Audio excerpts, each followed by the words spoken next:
Sedikitnya seratusan sivitas akademika Unma Banten yang terdiri dari dosen dan pegawai rektorat mendatangi gedung Mapolres Pandeglang, Kamis sore. Para dosen dan jajaran pegawai perguruan tinggi swasta terbesar di Pandeglang itu sengaja menggelar unjuk rasa di kantor tersebut, guna mendesak agar proses penyidikan yang dilakukan polisi terhadap Rektor Unma dan Badan Pengelola Universitas Unma Banten segera dihentikan. Para pengunjuk rasa yang tergabung dalam Forum Dosen Universitas Matlawel Anwar Banten ini menilai, jika proses hukum yang dilakukan polisi terhadap Rektor dan Badan Pengelola Universitas Unma Banten saat ini merupakan sebuah kekeliruan dan diduga sebagai bentuk kriminalisasi. Meski tidak seperti unjuk rasa mahasiswa, pendemo yang mayoritas dosen dan staf Unma Banten ini juga sempat meneriakan yel-yel perlawanan. Bahkan ada sebagian pendemo yang membawa poster bertuliskan kecaman terhadap polisi, di antaranya bertuliskan "Stop kriminalisasi Unma", "Jangan hancurkan kampus kami", dan "Kembalikan nama baik Rektor Unma". Dalam pernyataan sikapnya, Forum Dosen Unma Banten tersebut menegaskan bahwa proses hukum yang sedang berlangsung terhadap pimpinan Unma sebagai bentuk kriminalisasi yang merugikan reputasi dan kredibilitas universitas. Ali Nurdin, dosen senior Unma yang hadir dalam aksi unjuk rasa itu melihat potensi terjadinya kriminalisasi terhadap pembina kampus Unma.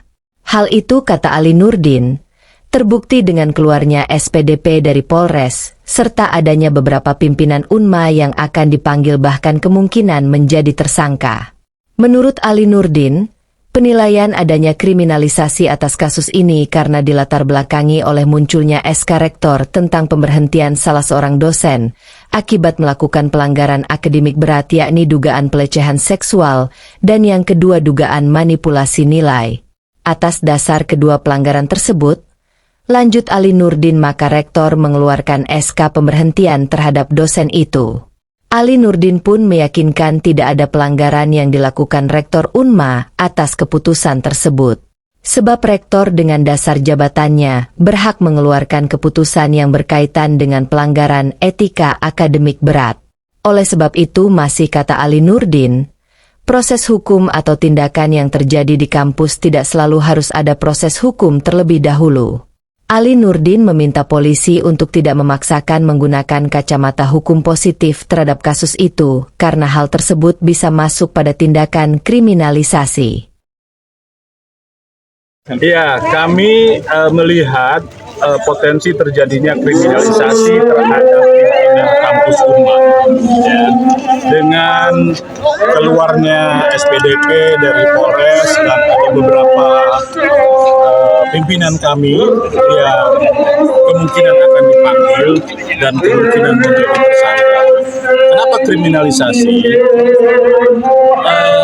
Munculnya SK Rektor itu salah satunya dilandasi oleh adanya pelanggaran akademik berat. Pelanggaran akademik berat yang terjadi di kampus sehingga dimunculkan.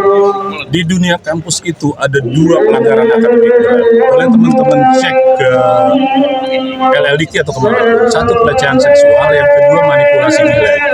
Berbeda dengan hukum positif. Di dalam hukum positif namanya manipulasi nilai mungkin tidak dianggap pelanggaran berat, mungkin pelanggaran ringan. Tapi di dunia kampus itu adalah sesuatu yang berat dan pantas dihina. Karena itulah SK pemberhentian dari Rektor itu muncul. Ada contohnya banyak. Salah satunya Rektor Universitas Pancasila, Profesor Edi, karena tuduhan pelecehan seksual dicopot dia dari jabatannya sebagai rektor karena dianggap melanggar etika akademik berat. Apakah udah ada proses hukum? Tidak ada gitu. Jadi tindakan di kampus tidak selalu harus ada proses hukum dulu. Karena itu kalau para polisi memaksakan menggunakan kacamata hukum positif semata-mata, inilah yang kami maksud sebagai kriminalisasi terhadap Unma dan pimpinan Unma.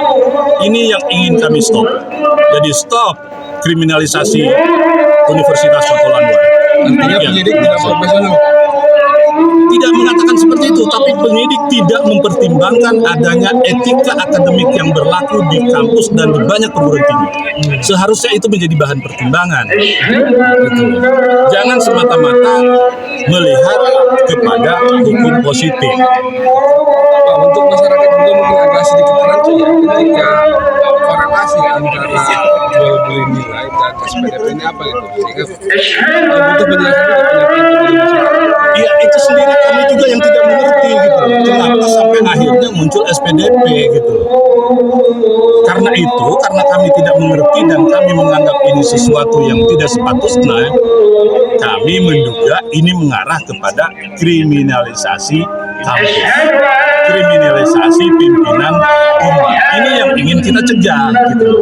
Kita ingin mendudukan supaya polisi tetap profesional sesuai dengan tugas mereka gitu. Jangan mencari-cari kesalahan yang sebetulnya tidak ada. Dari Kabupaten Pandeglang, Endang Yoga Berita Sorosowan melaporkan.